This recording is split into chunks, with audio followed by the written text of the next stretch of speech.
bilang patunay ng matibay na paninindigan nito sa pagpapaigting ng kamalayan ng kabataan at pagpapanatili ng kapayapaan sa komunidad, nagsagawa ng malawakang talakayan ang Puerto Princesa City Police Office, Police Station 4 kaugnay ng programang Kabataan kontra Droga at Terorismo noong ika-23 ng Agosto taong kasalukuyan sa Barangay Marufinas. Pinangunahan ang aktibidad ni Police Corporal Ellie Rose D. Evio, WCPD-PNCO sa ilalim ng pamumuno ni Police Captain Justin Kenneth A. Dalion, Acting Station Commander. Layunin ng nasabing pagtitipon na bigyan ng sapat na kaalaman ang mga kabataan at mamamayan hinggil sa mahalagang batas at hakbangin para sa kaligtasan ng buong pamayanan. Ilan sa mga tinalakay ay ang Comprehensive Dangerous Drugs Act of 2002 o Republic Act 9165, Anti-Violence Against Women and Their Children Act of 2004 o Republic Act 9262, Anti-Terrorism Awareness Tips at Crime Prevention Strategies. Ang mga paksa ay nagbibigay diin sa kahalagahan ng pagiging mapagmatsyag,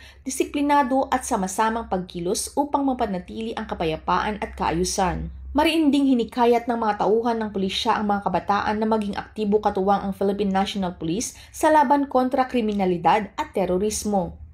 Pinaalalahanan silang agad na iulat sa mga otoridad ang anumang kahinahinalang gawain sa kanilang paligid sapagkat mahalaga ang papel ng mamamayang mulat at handang makiisa para sa seguridad ng kanilang komunidad.